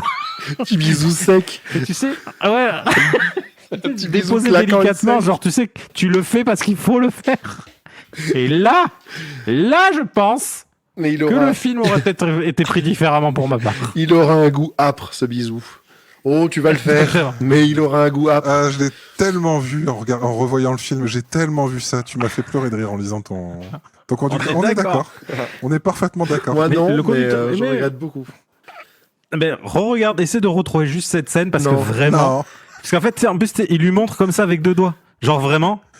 Allez, fais un bibi. Et Claire, c'est vrai, tu sais, avec cette petite voix... Ce que je trouve merveilleux, c'est que Idris Elba, quand même, il a un charisme de ouf. Tu peux... Mais ça, par contre, il a rien à faire. Hein. Tu peux lui donner n'importe quel rôle, sauf celui-là, en fait. Sauf celui-là, parce que finalement, il faut lui donner des rôles. Tu donnes des rôles. Lui donner des rôles, c'est juste, c'est pas un rôle. Ça. Mais là, il le fait pas du tout, mais pas du tout. Alors que finalement, dans The Wire, il joue un dealer un peu pourrave qui passe son temps en survêt un peu pourrave, et pourtant, il a une classe de ouf. Là, à part la scène où il descend de son Jaeger pour aller chercher la petite Maury, où il est présenté avec une lumière derrière, tel le Messie, où il a un peu de classe, mais en règle générale. T'as pas envie de le suivre, tu te dis, le mec est ridicule. Oui, en fait. c'est ça, j'ai aucune affection pour lui. Quand tu prends la carrière d'Idris Elba, au-delà du fait qu'il est magnifique et que je pense que c'est un bon acteur, il a quand même beaucoup de merde. Hein. C'est quand même assez effrayant. Quand tu regardes sa carrière globale, il a des trucs sympas, mais il a pas, je trouve, encore eu... il a joué dans Prometheus, ce qui est un problème pour toi. Tellement pas que je me rappelle pas qu'il est dedans. C'est le capitaine, enfin le pilote du. Oui, c'est ça, j'ai oublié. Voilà. Mais quand tu regardes, en fait, il a fait beaucoup de choses, mais il a pas encore eu ce film qu'il mérite. Alors déjà, je tiens à dire à tous les fâchelards de la planète, bande de salauds, vous nous avez privés de Idris Elba en James Bond. Déjà, fâchelards de merde, on vous déteste. Parce que ça aurait été incroyable. Ça aurait été parfait. Ouais. Je pense que c'était une très bonne idée. Tant qu'à y aller, on veut faire du changement, on y va à fond. De toute façon, après Daniel Craig, on peut mettre qui on veut. Mais quand tu regardes sa carrière, l'incarnation parfaite de James Bond. Ouais.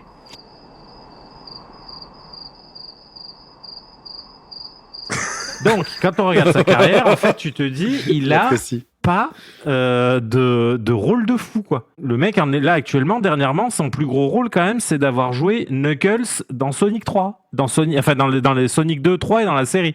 Il a joué dans l'immonde Suicide Squad de James Gunn. Oui. Et il a joué dans Fast and Furious. Il a joué dans Cats, qui est quand même apparemment une catastrophe atomique. Et tu remontes comme ça. Apparemment, il avait fait le truc où Beast là, qui apparemment est vraiment pas terrible et même un chouïa problématique. Moi, j'avais trouvé ça marrant. Moi. Ouais, mais concrètement, il a joué dans La Tour Sombre, qui est une belle petite merde. Je vous le conseille si vous voulez passer un très mauvais moment. Ah ouais, c'est pas très bien parce qu'en fait, c'est comme si à l'époque ils avaient dit à Peter Jackson, on fait Le Seigneur des Anneaux. Allez, c'est parti. Par contre, tu en fais un film. Des 3 livres de 1h20. Pas 1h30, non, 1h20. Voilà. Et ben, La Tour Sombre, c'est pareil. Et on te file 250 balles. Exactement. Et tu rends la monnaie. Donc, quand tu regardes, en fait, ouais, il a, je pense, il lui manque, en fait, ce film qui le fera passer au niveau suivant. Ah, c'est vrai que tu regardes sa filmo, ça fait peur. Ah oui, non, c'est... T'as pas mal de bons films, mais c'est vrai que c'est une cata. Ouais, il a quand même beaucoup. C'est une cata. C'est un acteur magnifique qui a été. Je crois qu'il alors soit Thibaut fait un AVC, soit il est en train de faire caca en direct. Il a une tête très bizarre. Tu fais caca ? Je ne me prononcerai pas. En tout cas, je ne fais pas d'AVC. Voilà. Je n'en dirai pas plus. Messieurs, est-ce que on peut dire que on a fait le tour et qu'on ne comprendra jamais ce grand. Il y a plein de choses qu'on comprendra pas dans les grands mystères de la vie. On comprendra pas probablement jamais les fonds marins. On comprendra probablement jamais les femmes. Et on ne comprendra vraiment jamais pourquoi Bertrand aime ce film. Je pense qu'on peut s'accorder là-dessus. Je pense que je peux passer le reste de ma vie à essayer de comprendre pourquoi j'adore ce film. Oui, mais tu n'y arriveras jamais. La vraie question, c'est est-ce que tu as vraiment besoin de comprendre pourquoi ? Est-ce que tu peux pas juste simplement te satisfaire du fait de kiffer une œuvre ? Ah non, mais clairement pas. Mais pas du tout. Pas du tout. Oui. Et je t'y encourage. Pas du tout. Pourquoi ? Parce que je trouve que c'est une explosion de bonheur bien plus grand quand on a compris pourquoi on aimait. Vraiment. Et là, tu peux pas te l'expliquer ? Non, je peux pas. À part pas mal de plans que je trouve incroyables, notamment dans ton conducteur, t'en parlais de la bestiole là qui sort ses ailes et qui commence à voler. C'est génial. En fait, la bestiole commence à voler en portant le Jaeger. Jimmy Danger. Davy Danger. Gitan risqué. Davy Danger. Et en fait, il prend son envol. Tu sens que la bestiole est tellement lourde et la caméra suit en fait le mouvement d'elle.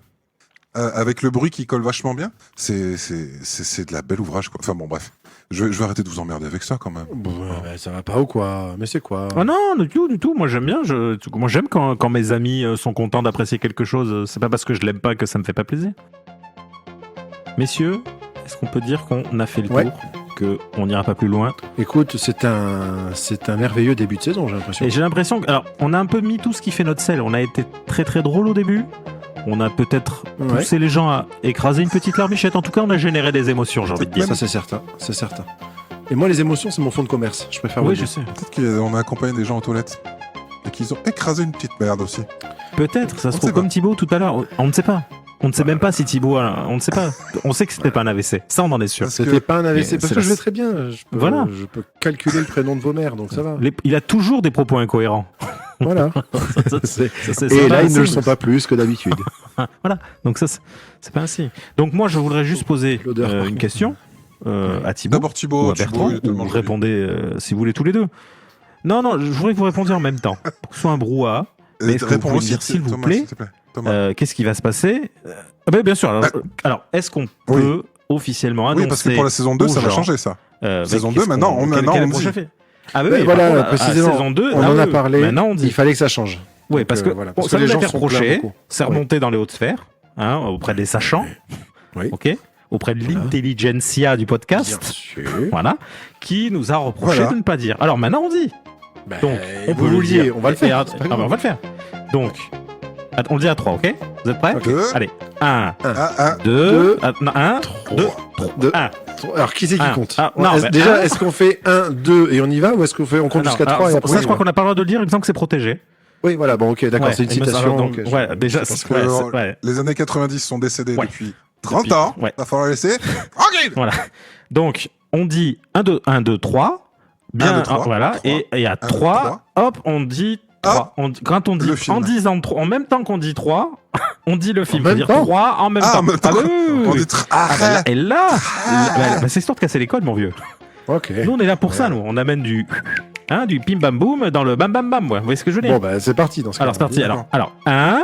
Alors, 1, 2, 1, 2, 1. Merci de nous avoir écoutés jusqu'au bout. N'hésitez pas à nous mettre une petite note si vous avez passé un bon moment ou à nous corriger en commentaire si on a dit trop de bêtises. En tout cas, on vous dit à très bientôt et on vous fait plein de gros bisous. Ciao.